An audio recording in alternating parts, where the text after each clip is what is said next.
Joining me now, Democratic Congressman from Illinois, Krishnamoorthi. Welcome, my friend. Good to see you, Congressman. So the release of hostages, certainly great relief, really lots of joy across Israel. But 8 months into this war, it came at a cost. It was also one of the bloodiest days yet. The administration says that the only way to prevent more civilian deaths is a ceasefire and hostage deal. But are you concerned that this deadly rescue operation could hinder any prospects of that? I am, but I think it also points to the need for Hamas, for instance, to accept the terms on the table. What President Biden set forth the other day, a three-point plan, was actually the one that the Israeli War Cabinet put on the table. And it starts with the ceasefire, along with release of hostages and almost 600 trucks a day of humanitarian aid coming into Gaza.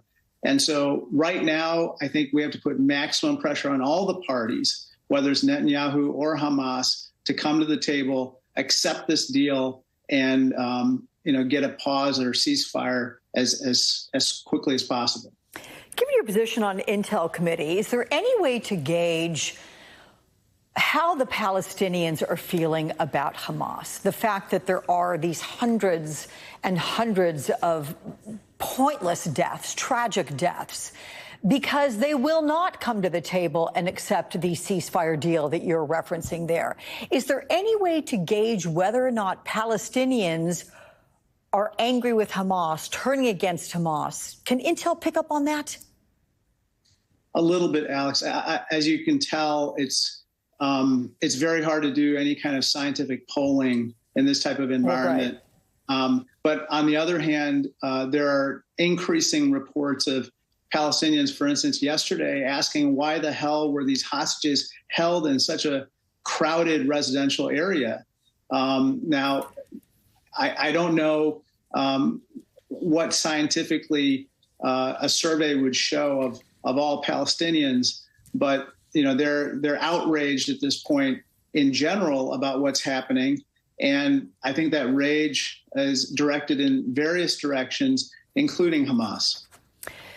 Prime Minister Benjamin Netanyahu, as you know, set to address a joint session of Congress on July 24th. Speaker Emerita Nancy Pelosi is not at all pleased.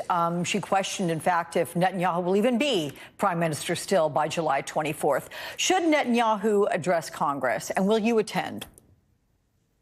I'm not thrilled, but on the other hand, if I only attended Congress when I agreed with the person at the podium, I wouldn't be there very much, Alex. And so my constituents would probably fire me if I didn't attend. So I'm going to be there. I'm going to listen to him. I want him to talk about this three-point ceasefire proposal, this hostage deal and ceasefire proposal, because I think that would be the most fruitful use of time. We got to get to an end to hostilities. And those 3 points are very simple. First, as I mentioned, release of hostages, flow of humanitarian aid. The second point is negotiating a permanent end to hostilities. And then the third and very important point is reconstruction and self-governance in that area. If we don't get there, we're going to just go through a hopeless cycle of violence. And this is getting, as you can tell, more and more gruesome by the day. Hey, listen, it is June 9. He's not speaking till July 24. Let's hope that which you hope he addresses will be addressed, point, exclamation point by that point. Let me ask you about... Gantz, Go ahead, yeah. There are reports of Benny Gantz pulling out of the War Cabinet, resigning from the War Cabinet any day. And so there's going to be political upheaval in Israel. And I think that we're just going to have to see how that plays out. You're absolutely right. As a matter of fact, we're waiting to hear from a press conference that's been scheduled by Mr. Gantz to see what his position is now, whether he will resign. He was scheduled to have done so by yesterday if he made good on that 3-week motion that he'd made. But let me ask you about the change on the Intel Committee this week. As you know, Speaker Johnson appointed 2 Trump allies, those being Representative Scott Perry of Pennsylvania, Ronnie Jackson of Texas, appointed them to the panel, which reportedly even surprised Republican Chairman Mike Turner. Was this move at the direction of Donald Trump? And look, I know you well enough to know you will welcome them onto the committee, but the question is how warmly?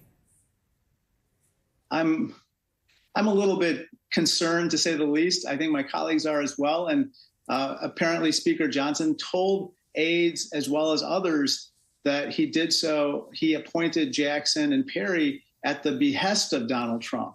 If that is really true, then that's all the more reason why we absolutely have to take back the House. We need Speaker Hakeem Jeffries more than ever, and we need sane leadership. We can't have someone, somehow give Donald Trump the right to appoint members of any committee of Congress, let alone the Intelligence Committee. All right. Raja Krishnamoorthi, Congressman from Illinois, it's good to see you. Thank you so much.